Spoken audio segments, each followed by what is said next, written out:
Assalamualaikum warahmatullahi wabarakatuh. Perkenalkan, kami dari kelompok 3 akan mempresentasikan materi mengenai neurotransmitter. Nah, neurotransmitter ini apa sih? Jadi, neurotransmitter adalah senyawa neurokimia dalam tubuh yang bertugas untuk menyampaikan pesan antara satu sel syaraf ke sel syaraf target atau sel efektor. Sel-sel target ini dapat berada di otot, berbagai kelenjar, dan bagian lain dalam tubuh. Neurotransmitter memainkan peran yang sangat penting untuk otak dalam mengatur kinerja berbagai sistem tubuh. Sistem tubuh tersebut termasuk detak jantung, pernapasan, siklus pengaturan tidur, pencernaan, suasana hati, konsentrasi, nafsu makan, dan gerakan otot. Sifat neurotransmitter adalah sebagai berikut. Disintes di neuron presinaps. 2. Dilepaskan di vesikel di bawah kondisi fisiologis. Ketiga, segera dipindahkan melalui uptake atau degradasi. Selanjutnya, berikatan dengan reseptor menghasilkan respon biologis. Lalu, fungsi neurotransmitter. Neurotransmitter berfungsi untuk transmisi sinyal antara sel saraf neuron dengan sel saraf neuron yang lainnya, atau dengan sel tubuh lain seperti otot. Berikutnya, beberapa kesimpulan yang didapat dari penjelasan neurotransmitter yang tadi. Pertama, merupakan zat kimia yang berkomunikasi dan memberi informasi dari satu sel ke sel yang lainnya. Kedua, saat ini terdapat berbagai neurotransmitter yang telah terkendali. Yang ketiga, dari penelitian, ditemukan bahwa neurotransmitter berada di bagian atau daerah otak yang berbeda. Yang keempat, neurotransmitter berfungsi membedakan fungsi dari berbagai jaringan otak. Yang kelima, neurotransmitter digolongkan berdasarkan ukuran-ukuran dan kriteria yang dijumpai pada molekul-molekulnya. Jenis-jenis neurotransmitter: 1. Asetilkolin, 2. Dopamin, 3. Epinefrin, 4. Norepinefrin, 5.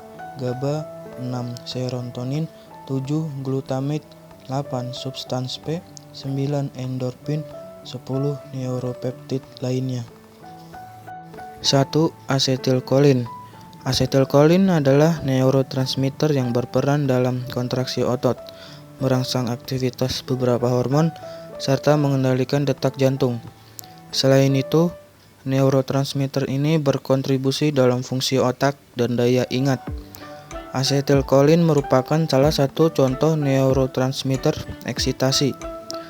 Kadar asetilkolin yang rendah telah dikaitkan dengan beragam gangguan medis seperti Alzheimer. Hanya saja, level asetilkolin yang terlalu tinggi juga menimbulkan masalah berupa kontraksi otot berlebihan. 2. Dopamin. Dikenal sebagai neurotransmitter rasa senang. Dopamin memainkan peran penting untuk daya ingat, perilaku, mempelajari sesuatu, hingga koordinasi gerak tubuh. Selain itu, neurotransmitter ini juga berfungsi dalam pergerakan otot. Apabila tubuh kekurangan dopamin, risiko penyakit Parkinson pun dapat terjadi. Anda dapat menjaga kadar dopamin dengan berolahraga secara teratur. Dopamin berperan dalam perasaan-perasaan berikut ini. 1. Waspada, 2. Fokus, 3. Motivasi, 4. Bahagia. 3. Epinefrin. Neurotransmitter ini mungkin lebih dikenal sebagai adrenalin. Epinefrin memainkan fungsi sebagai neurotransmitter sekaligus hormon.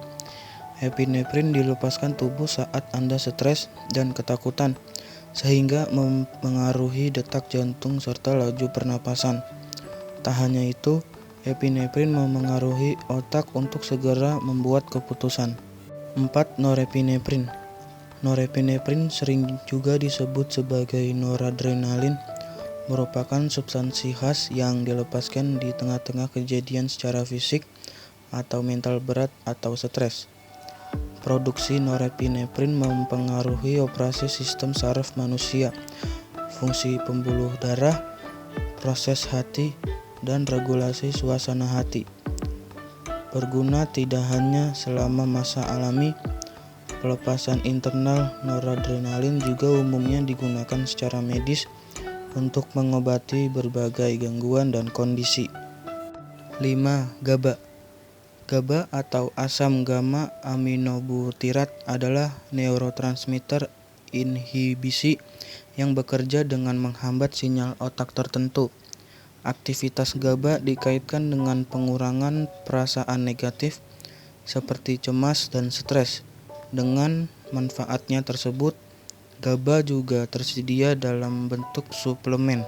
Serotonin. Serotonin adalah suatu neurotransmitter monoamino yang disintesiskan pada neuron-neuron serotonergis dalam sistem saraf pusat dan sel-sel enterokromaffin dalam saluran pencernaan. Hormon ini dipercaya sebagai pemberi perasaan nyaman dan senang. Efek serotonin ada beberapa, yaitu 1. Menurunkan nafsu makan, 2. Relaksi atau menenangkan, 3. Memudahkan tidur, 4. Mengurangi rasa nyeri. Lalu ada glutamat. Pada otak, glutamat berperan sebagai neurotransmitter atau senyawa yang berperan membawa sinyal antara sel saraf. Glutamat yang kita konsumsi pun berperan sebagai sumber energi utama untuk usus halus dalam penyerapan zat gizi. Lalu ada substansi P. Substansi P ini adalah neuropeptida, bertindak sebagai neurotransmitter dan sebagai neuromodulator. Substansi P dan neurokinin A yang berkaitan erat dihasilkan dari prekursor poliprotein setelah penyambungan diferensial dari gen preprotakinin. Lalu ada endorfin. Endorfin adalah senyawa kimia neuropeptida opioid lokal dan hormon peptida yang membuat seseorang merasa senang dan untuk kekebalan tubuh. Endorfin diproduksi oleh sistem saraf pusat dan kelenjar pituitari pada saat manusia merasa bahagia dan mendapat istirahat yang cukup. Lalu ada neuropeptida. Neuropeptida adalah molekul mirip protein kecil yang digunakan oleh neuron untuk berkomunikasi satu sama lain. Mereka adalah molekul pensinyalan neuron yang memengaruhi aktivitas otak dan tubuh dengan cara tertentu.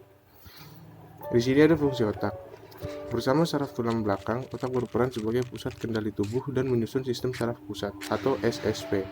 Sistem saraf inilah yang kemudian bekerja sama dengan sistem saraf tepi untuk memberi kemampuan manusia dalam melakukan berbagai aktivitas seperti berjalan, berbicara, bernafas, hingga makan dan minum. Bagian-bagian pada otak. Di dalam otak ada ratusan jumlah neuron dan ada 3 kelompok utama pada neuron. Yang pertama adalah neuron sensorik.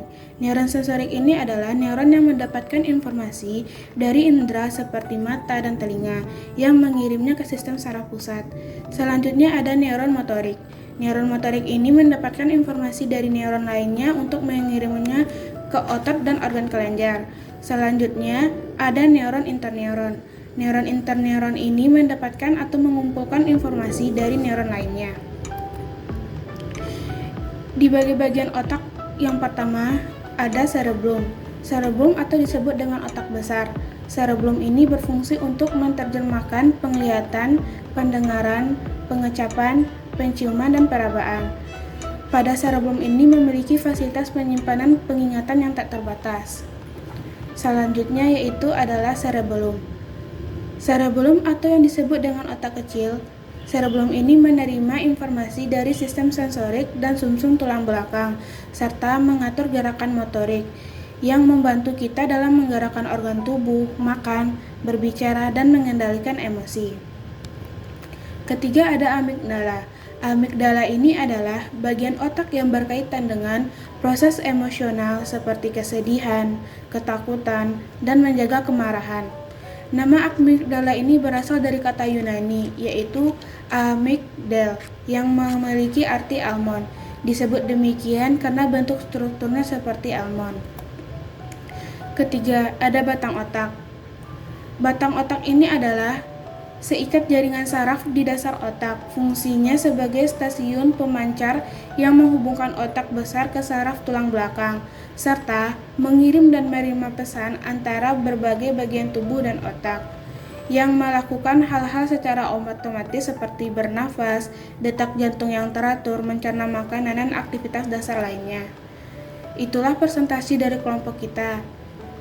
Terima kasih atas perhatiannya. Assalamualaikum warahmatullahi wabarakatuh.